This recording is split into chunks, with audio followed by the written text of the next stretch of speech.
Cinema Worms. Discussing everything from Grima Wormtongue to the Shy Halib. I'm Sabib, And I'm Linz. and this is Cinema Worms Podcast. In The Good, the Bad and the Ugly, the skeleton found in Arch Stanton's coffin is real. It was the skeleton of a Spanish actress who had expressed in her will the desire to continue acting even after her death. What you don't know is that there are other skeletons in the film too, and they're inside all of us.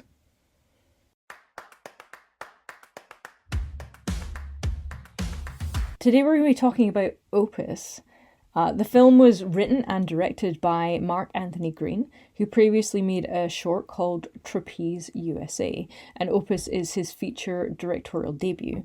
And Ayo Edebiri, who you may know from films like Bottoms and shows like The Bear, plays young journalist Ariel Ecton, who just wants to be allowed to write her own articles rather than pitching them for other people to take credit. When John Malkovich's pop superstar Alfred Moretti emerges after years to announce the release of a new album, the premiere of which will be played for a quote-unquote select few, Ariel is stunned to find that she is one of them. And along with her boss, played by Murray Bartlett, who you may have last seen pooping into a suitcase in the first season of The White Lotus, as well as a small group of others, including Julia Lewis and Stephanie Suganami, they travel to Moretti's desert compound. However, the vibes are off here and quickly going rancid, as Ariel quickly clocks that Moretti's followers, who are all dressed in blue and walking around with politely blank stares, might as well be holding signs screaming, "Oh my god, we're all in a cult." And you and I have watched far too many cult documentaries for me to be not immediately suspicious about everything that's going on here. The music for the soundtrack is largely by Nile Rodgers and The Dream. It's a really fun soundtrack. It's a banger, and I would listen to it again. Now, this is an interesting one because I saw this film about a week before you did. And I didn't tell you what I thought. And you saw this film a couple of days ago, and you didn't, and I don't know anything. Did I see it yesterday? Yeah, maybe. Yeah, it's like fresh in my mind. Yeah, so I don't know what you thought. So I'm going to ask you now, for the very first time, do tell me, what did you think of Opus? Which we haven't. This is going to be interesting. It's not a good sign that I couldn't remember exactly when I saw it. Okay. It was very recently. It was in the last 40 hours. Did I see it 24 hours ago? Yeah, kind of. So, I... okay. Oh, we made... I have a lot of mixed feelings about this movie. Great, so... we're more aligned than I thought we might be. Okay, yeah. Okay. Like, it's... So, I was glancing through some reviews just to see kind of how other people are understanding it or thought about it, because I had a lot of my own thoughts immediately from the very few beginning shots. And, I think it's fair to compare it to films like The Menu and Blink Twice and these sort of other eerie, cultish horror films. Those are better. It really hurts my feelings that you would dare mention this film in the same breath as The Menu. I'm sorry. That actually hurts my feelings. But please continue. Me mentioning doesn't mean I think it's as good. I'm just mentioning the in the same air as The Menu. Yes. Anyway. Even Blink Twice, I think, achieves very close to what this film is achieving. Why is Blink Twice catching strays here? It was pretty good. No, I love Blink Twice. Okay, I'm even Blink Twice. I'm like, it was pretty good. No, let me just finish my thought. I'm trying to say. Dude, okay. I'm just trying to explain that I think these films have similar tones, but they do it better than this film. Hence, this is the expectation you have going into this film. This is kind of what they were trying to achieve and didn't. So do you think that's on a spectrum then, with those kind of higher up and this one a bit lower down on the spectrum in terms of quality and effectiveness? Yeah. So what all of these films are trying to do is present this sort of partially satirical, partially dark comedy, moody, sort of vibing horror that slowly escalates into absurd terror, violence, etc. And this film did not convince me from the very beginning. Unfortunately, I saw it was written and directed by a brother, and I was like, oh yeah, young black guy making a film. I only knew that afterwards, but So did I. And I've got to I'm tell sorry, you, I got to tell you, my heart dropped when I looked him up and was like, "Please be white, please be white," and then he wasn't. I was like, "I'm sorry for what I'm going to say about your film." I also was like, "Oh, it's a first-time writer-director. Like that's so cool to come out of the gate with a really ambitious film." But and it is, it is very ambitious. Anyway, I can tell you more of my thoughts, but tell me yours. I mean, spoiler free, because here at Cinema Worms we don't give spoilers. I enjoyed watching John Malkovich gyrate around. I'll let that sentence stand on its own. I think it deserves to. Ada Berry is consistently great. I've liked her in almost everything, although whoever's doing the costuming for this, I was like, please, why do you keep putting her in these vests? The film ultimately felt quite shallow.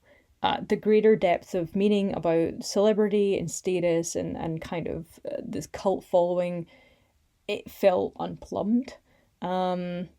It's a shame because it's quite a cool premise.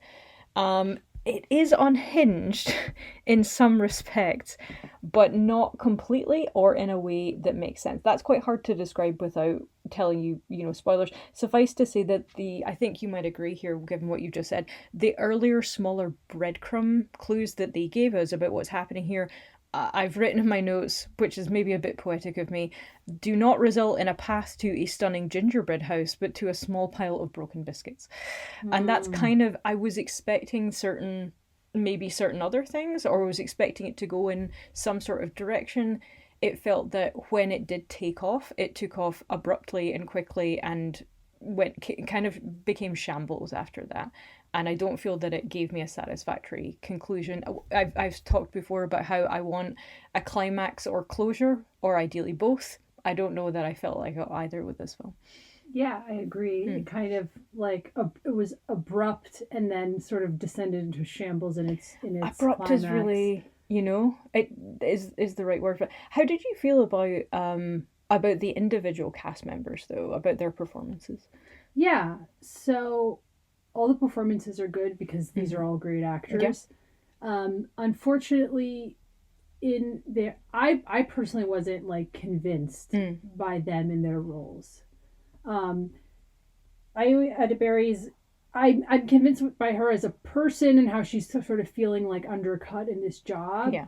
But maybe she was the most convincing. I have an issue with John Malkovich as this figure because it just wasn't jiving for me. He's an amazing actor and he brought all the energy he needed to, but I don't believe him. Nothing he could do could convince me that his look, with his style, with his vibe, would work as this rock figure. I just wasn't convinced by it. Really? You don't think he was kind of like going for like a sort of David Bowie kind of? I think he was, but I personally was like, but I'm not jiving with that. Right, okay. But what did you think of the soundtrack, at least? Yeah, I liked it a lot. Yeah. I mean, obviously, what stands out to me is that some of the songs that he was dancing around to, they were very awkward, but I do remember thinking, like, oh, this is a banger. Oh, this is another banger. Yeah, I would listen to the soundtrack even if I didn't really like the film. Yeah, some of the most transportative moments were when they were, like, hypnotized by, I can't say that word. Why are you so cute? Hypnotized. Oh, no, you're adorable. We caught it on camera. They were in hypnosis. Yeah. So, okay. In short, I think a lot of people are probably saying like, oh, the movie's like doesn't go anywhere or it doesn't have enough bite. And I think it gets quite menacing and violent. I just think a lot of the issue with the film is the pacing and the obscurity. I think that the former journalist / writer-director is being too obscure and that he has an idea in his head of what the film means, but it's not translating to us in the viewers. I wonder, because it's really hard to tell sometimes with these films, and particularly sometimes if it's a debut for someone, and they are not necessarily always allowed to put their full vision on screen. So you kind of, I was wondering at certain points, was this a studio note? Was this your original intention? Were there changes that you had to make that maybe obscured your original meaning? And we may never know unless he tells us, unless Green tells us in interviews. But I would be really curious to read that script and see like what he actually intended versus what came out. Totally. Also, I had a gripe with her hair. Everybody's shaved and has their eyebrows plucked, even though it's the apocalypse thing. Yeah, it's like, oh, I'm a black girl, just like this effortless poofy hair. I'm like, that's not natural. That's extremely stylized. Oh, well, that's another small gripe that we have with this film. If you want to see John Malkovich gyrating, if that is your ultimate dream, go and live it with Opus. There are good points to the film, and I think we've hit on those. But ultimately, I think it's not one that either of us would maybe be keen to watch again, unless we were rewriting and re-editing it. Oh no, I'm sorry. Oh no, so mean. Sorry, Mr. Green.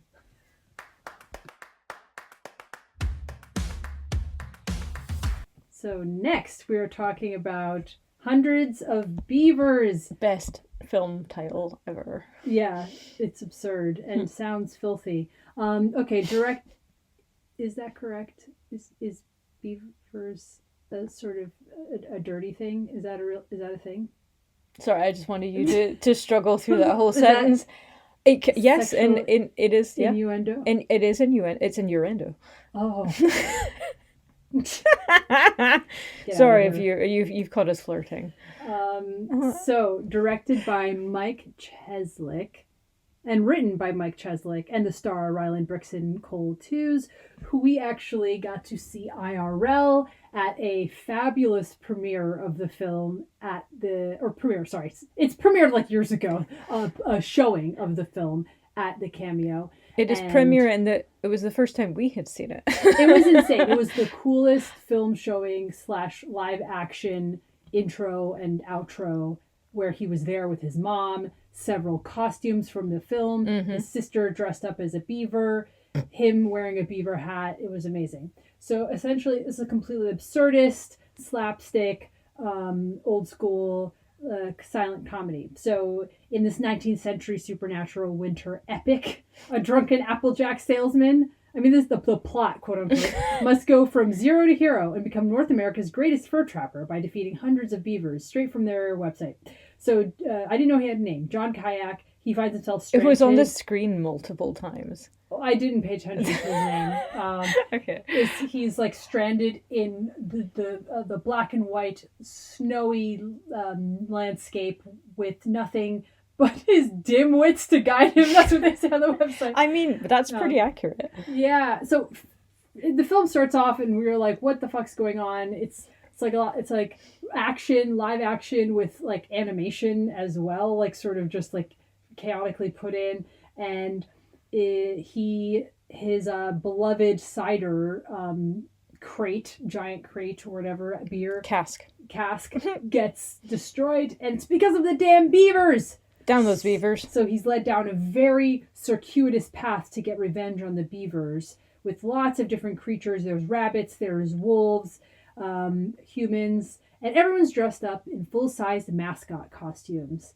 So he has to navigate a series of increasingly complex, convoluted hijinks and traps to defeat the beavers, but also win the hand of a lovely lady he meets, whose father buys various dead beavers from him.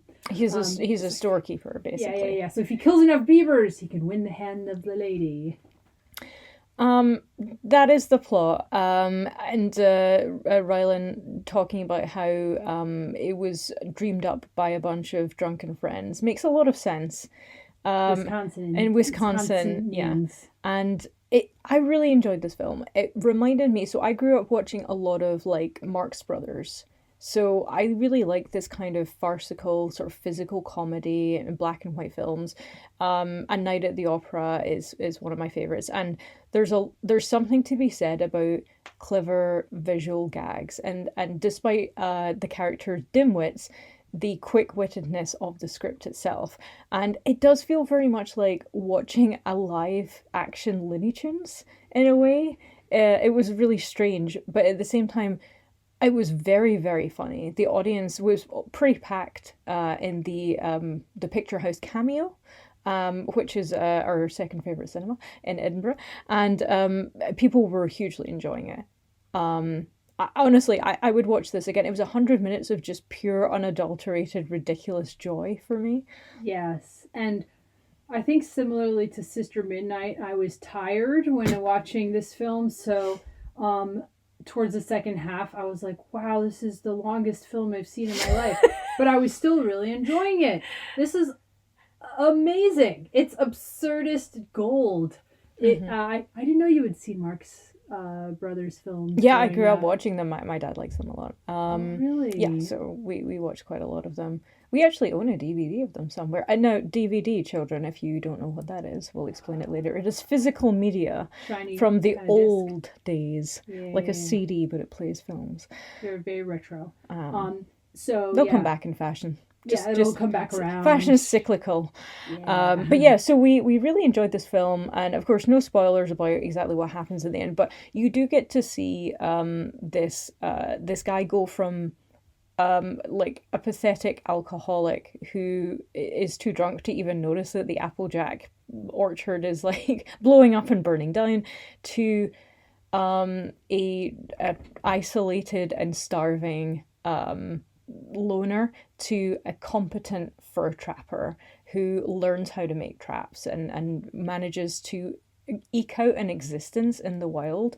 I want to make a Jack London joke, but I think if Jack London ever saw this, he would have perhaps some very this is not the Yukon things to say about it, but it did give me that kind of vibe. But then again, yeah, as I say, there was a lot of really fun physical gags. There's a lot of kind of props that they were using as well. Apparently, they filmed this mostly over about 12 or 13 weeks over the course of 2 winters, and some of the other scenes were shot in summer. But the people who were in the beaver costumes couldn't wear shoes. They had to wear socks, and so they were basically freezing their feet, wandering around in the very real snow. Because at one point I thought, this is real snow. And they start doing a lot of really convincing pratfalls, like he's not afraid to like throw his body around. It's apparently a minor miracle that nobody was injured. Apparently he did give a beaver a concussion during a fight scene. And when you see that one, when you see the film, you may know which one it is, because we all kind of went, ooh, that looked a bit real. So a beaver did get a concussion, but it was light, and I do not believe insurance was involved. Yeah, so in terms of what I loved about the film, it's really just the inventiveness. It's really just full of energy and chaotic joy.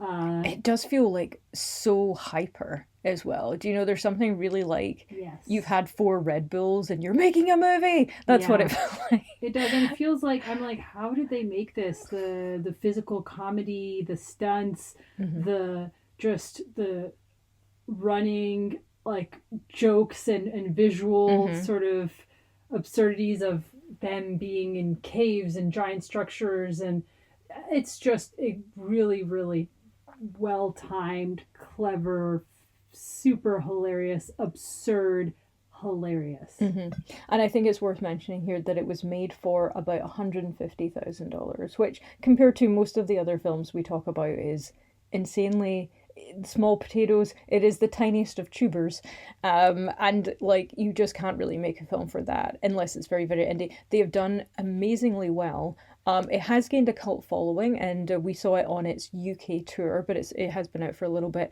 If you get a chance to go and see this film, please do yourself a favor and absolutely go and see it. In the theaters. Yeah.